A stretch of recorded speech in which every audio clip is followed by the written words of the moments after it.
Okay, hello everybody, it's me, Waifu Belector, the only fair human on Earth, here to provide some fairly important truths today. Because personally, I think when it comes to Souls games, Souls adjacent games, and just difficult games in general, it becomes hard to come across competent, non-biased opinions. Luckily, non-biased, non-agendaed truth and opinions about video games is exactly the point of my channel. So, let's hear the real, the fair, the Waifu Belector truth about Black Myth Wukong. As always, I'll be keeping things as objective as subjectivity gets. And this is a big one, people. Black Myth Wukong is selling insanely well, with 10 million copies sold in just 3 days, and it was relentlessly hyped for about 4 years before release. So how much does it live up to the hype? Well, that's what we're here to find out. What's good about it? What's bad about it? And what are just the indifferent facts about it? It's time to figure it out.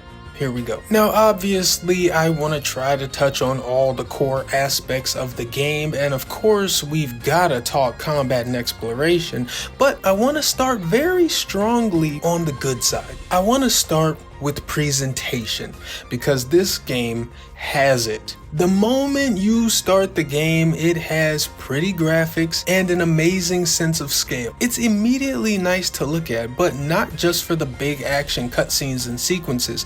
The environments are beautiful during gameplay too. And most importantly, this game has some strong designs. This gritty take on Chinese mythology is executed extremely well, with enemy designs that live up to and even rival those of From Software. Black Myth's environments, on the other hand, while still strong visually, are still a firm tier beneath what FromSoft cooks up. But in terms of enemies and bosses, strictly aesthetically speaking, strictly in terms of art direction, the devs at Game Science have cooked as hard as you could hope from any FromSoft game. And to me, the art direction of FromSoft is its strongest aspect. So I feel as though it's high praise for me to say what I'm saying about Black Myth Wukong. But it's well deserved. So many bosses and enemies that look cool or weird or intriguing and often really sell the scale of the fight through their presence. In this aspect, Wukong is a really easy game to get fully engrossed in. And like a lot of FromSoft titles,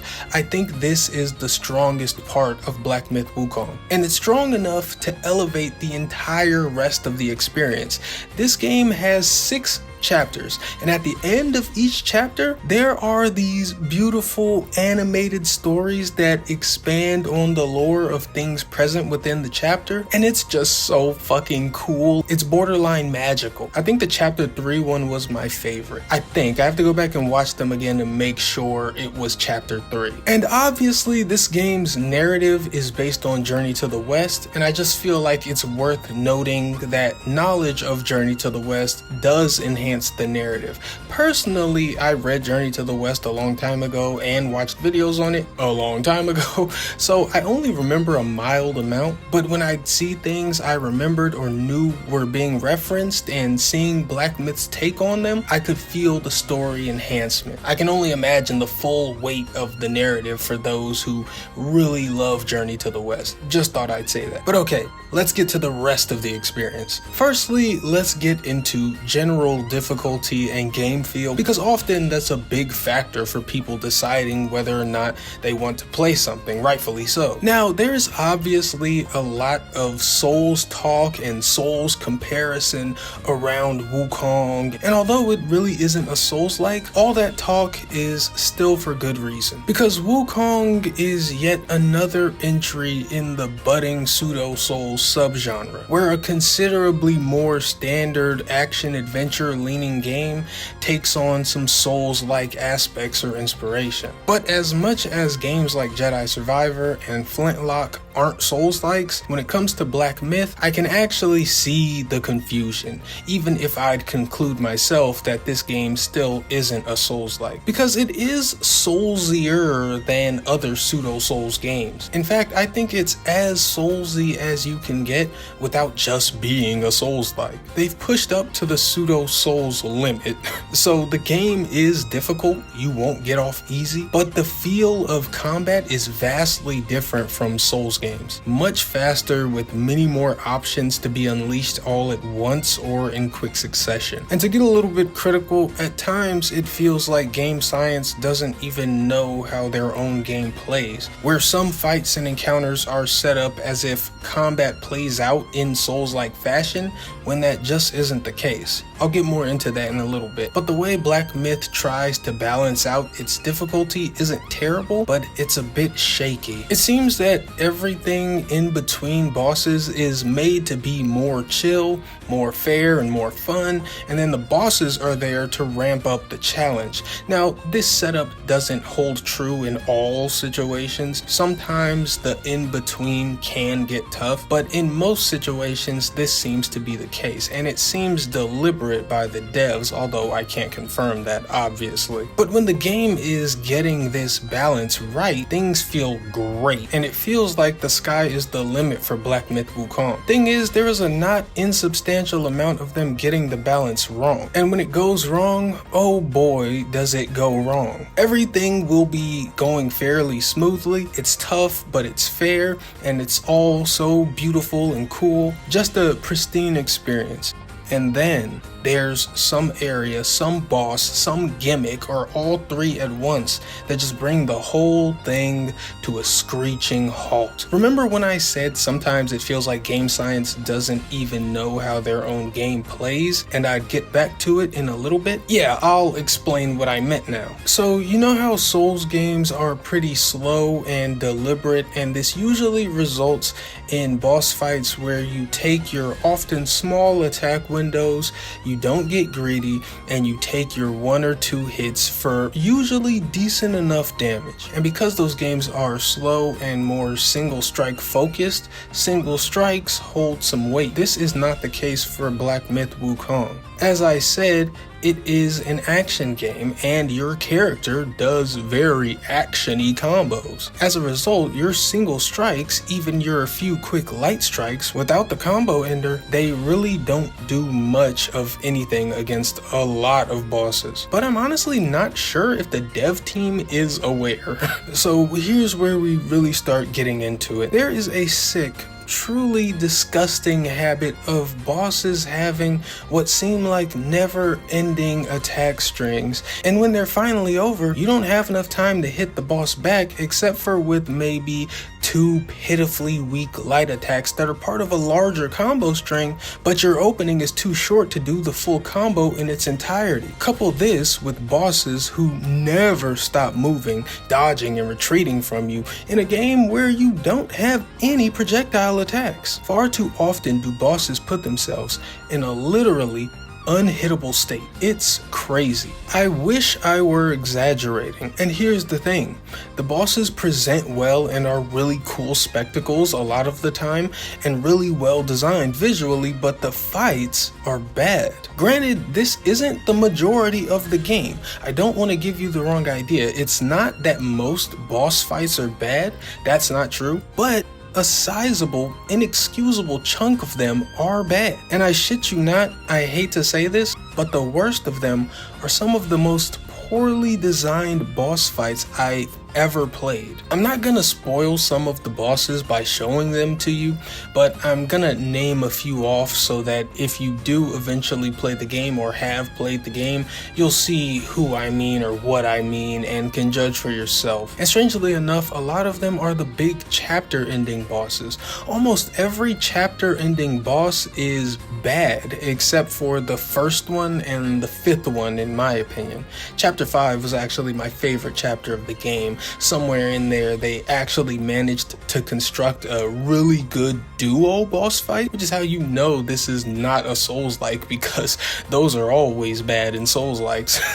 Anyway, let me tell you some of these bad bosses. Again, no visual spoilers except for one of them. He's already in the video, I think. The Yellow Wind Sage. He's pretty bad. It's the second chapter boss, and as I said, he is in the video, and yeah, he's pretty bad. But there's a boss named Yellowbrow, who I think is the chapter 3 final boss, and is a horrendously designed fight. There's the gold armored rhino, the cloud treading deer, and the chapter 4 boss, the 100-eyed Taoist or some shit, who just has the weirdest hitbox on earth. There are more, but it's not just the bosses that trip up Black Myth Wukong. As I said, sometimes they even trip up on the in-between. Like, the game loves to do this thing where they put ranged enemies behind bigger melee enemies just to annoy you while you fight. It's not only that they do this gimmick way too often, but your player character also has no projectile attacks, and I promise you that there are way too many ranged enemies for this to be the case. They'll even just sometimes put a ranged enemy where you literally can't get to them and just have them shoot at you the whole way while you walk. It's really fucking silly. And there are little annoying bits like that peppered throughout levels, and the level design isn't great to begin with. Mind you, it's not, and it gets a little better later with just having slightly more enticing, intricate layouts. It never gets great, but it's alright and pretty inoffensive yet unremarkable level design. So it really hurts that pretty middling level design when some annoying bullshit is thrown in. And don't get me started on the prison area. There is this terrible, horribly designed prison area where while you are in the area, every so often you are stricken with some sort of ailment that cuts your health bar in half and makes you visible to these weird lantern head enemies. The debuff is active for like a full minute, and there's nothing you can do to stop it on your first run through the area. As long as you're there, you will just periodically be hit with this weird fucking debuff that won't even be cleansed off of you when you rest at a shrine. It's fucking nuts. It's fucking nuts, and it's easily the worst area in the game. You just have to wait the debuff out. It only stops once you kill yet another terrible boss who will be throwing that debuff on you during the whole fight. But that's not why the fight is bad to me. It's bad for entirely different reasons. It's not even that hard. It's just a horrible, boring, annoying slog of a fight that goes on and on. Truly awful. Dude, and it just sucks that the game is tainted in this way and has all these pitfalls. While Black Myth Wukong is not actually insanely creative gameplay wise and mostly does what action games do, it does it really well most of the time. How they've turned the action game tropes of special moves and super transformation forms into almost this Pokemon-like or card collecting thing where you're looking for all the strong enemies you can defeat so that you can transform into them and gain another option of how your special move or super form will work. It's a fun addition to those classic mechanics. It works pretty much the same way, but this adds some more variety to it. The overall build variety of the game, and build variety isn't a given or a must when it comes to pseudo Souls games, but it is pretty good here. It does seem like you have at least some sort of choice in how you play. It's around the build variety of something like God of War Ragnarok, if that helps for comparison. And while the fundamentals of combat in Wukong, like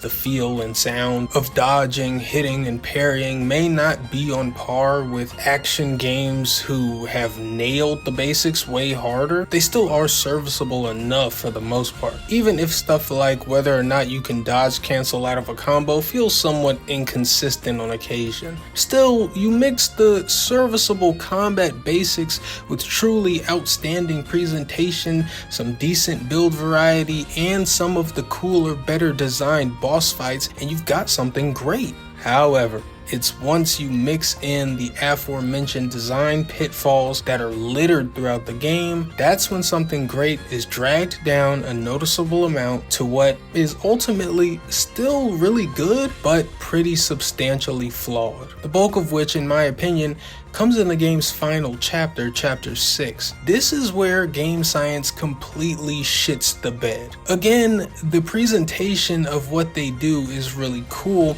and may even be something for the future, but in practice, it's kinda awful. Just bad boss after bad boss after shit gimmick after bad boss, all culminating in a final boss that makes me never wanna play anything Souls adjacent ever again, and a whole chapter that deeply soured my experience in what should have been an undoubtedly great game. If I had to put a number on it, I'm feeling confident with a 7.5 out of 10, 75% good, 25% definitively bad. And to be honest, on the lead up to the end while playing the game, it felt like a strong 8 out of 10, teetering on an 8.5 for me if they did just one more thing right. But no kidding, Chapter 6 is that bad.